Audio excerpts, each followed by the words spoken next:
from Region D. Ignacio po. I am your student nurse for today po. And now, I will check the doctor's order. And then after to check the doctor's order, I will do the procedure of bed, bath, shampooing, oral care, back massage po.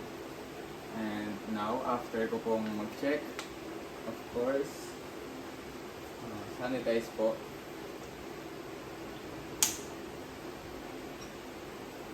After that, prepare all of equipment po. Then, I will verify the patient po. What's your name, ma'am? Full name po. Age po. Check ko lang yun po yung birthday po.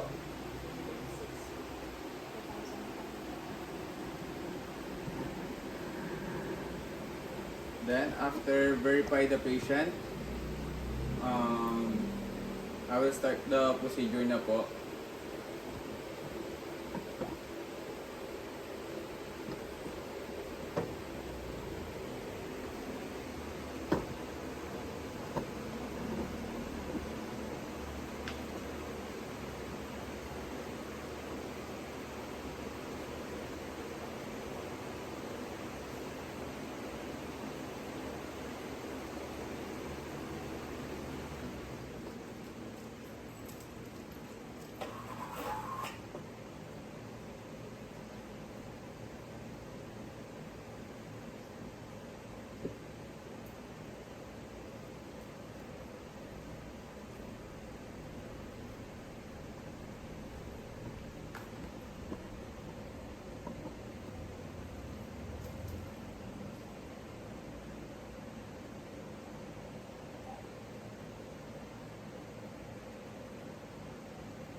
After po nun, sa ano naman po, sa ears, after po sa face and neck.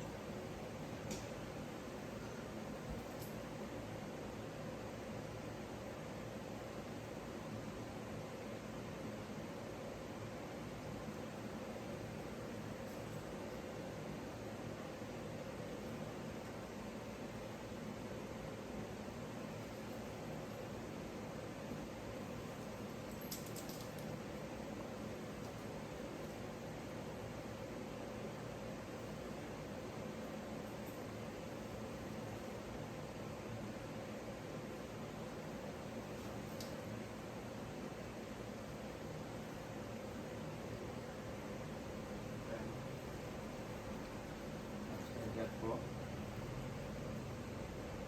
So,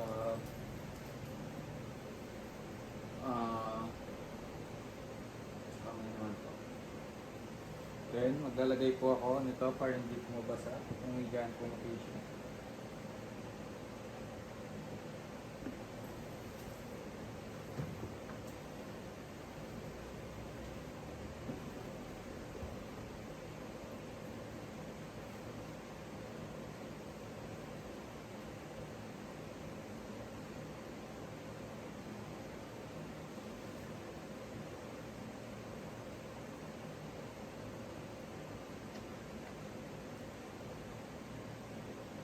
Then, pwede naman pong i-ask po si patient if i-ask po siya if kaya naman po niya magpunas mag-isa.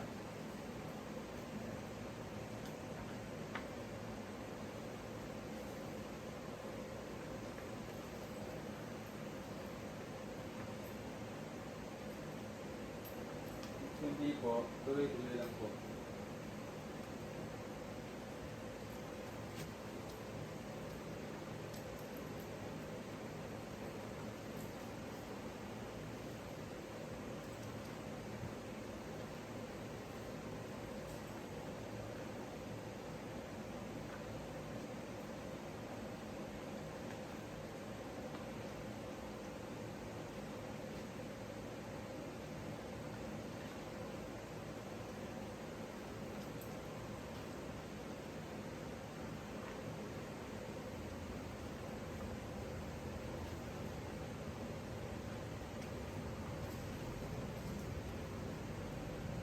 then after po sa kamay, sa legs naman po.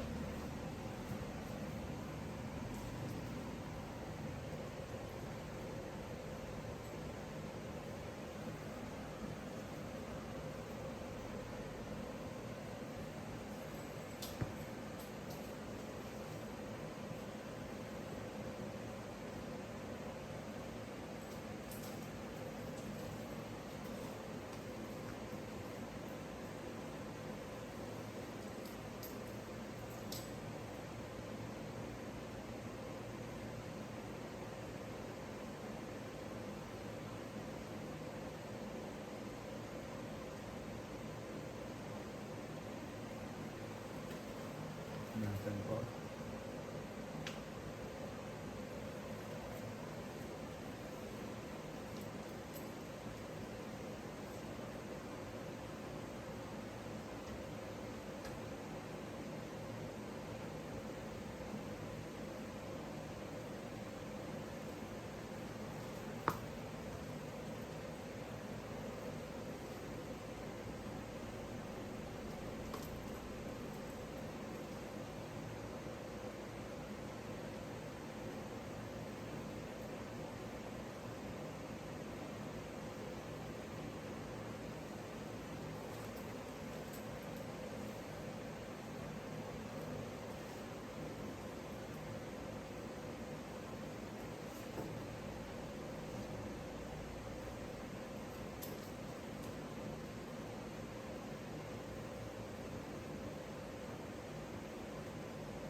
After pumapunasan ni patient sa legs, sa paa po, alisin ko po yung towel ulit.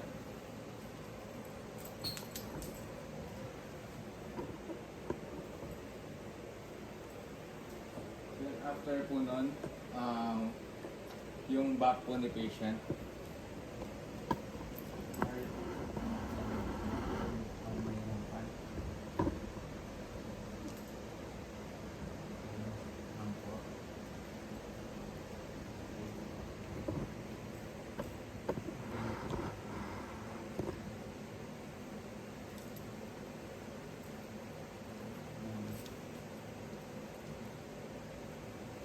Lalagay po natin yung towel po para hindi pa rin po mabasa.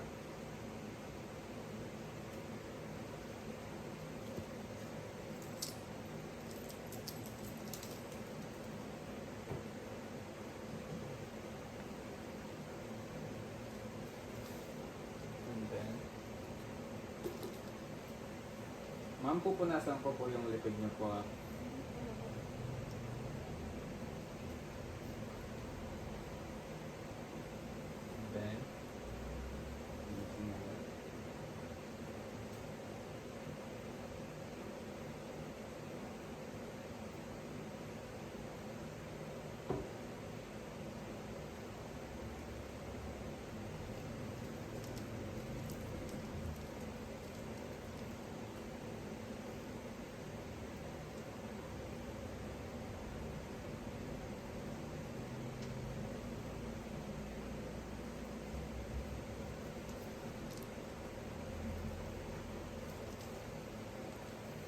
Then, ibalik si patient sa kanyang normal position ng sinira.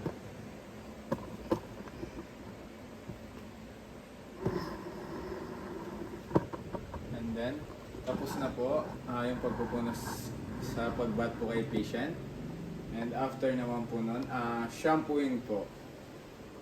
And massage the hair po. If wala po tayo katulad po ng sa hospital, ng bed, maaari po tayo mag-adjust. Ask po natin si patient if kaya niya po. Then, ma'am, shampooin po tayo, massage hair.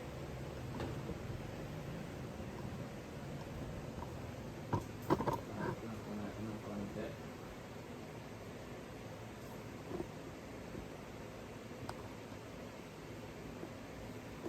Hindi ako po ng support here.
after that, punasan po. Papaliin ang hair po ni patient.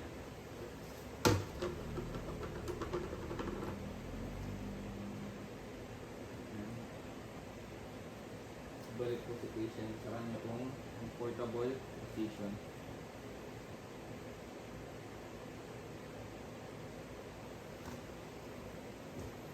And then, after po nun, na-massage na po yung head and hair niya po, na-shampoo na po natin.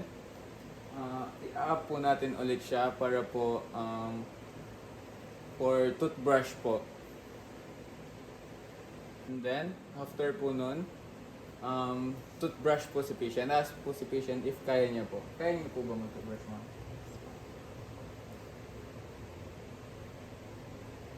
Kaya niya po ba? Then, alalayan si patient.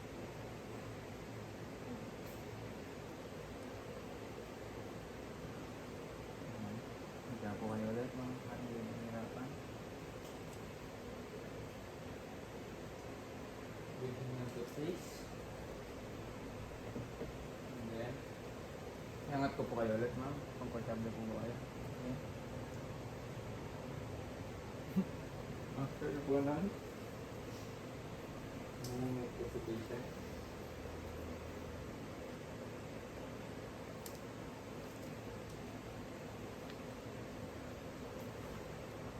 Okay. And then, lastly, we will do the back massage po. Okay, ma'am?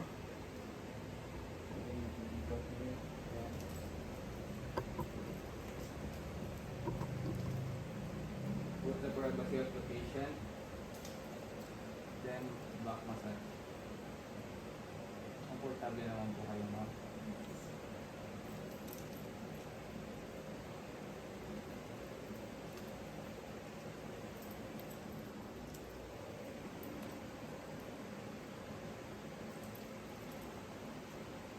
Nakakatulong naman po.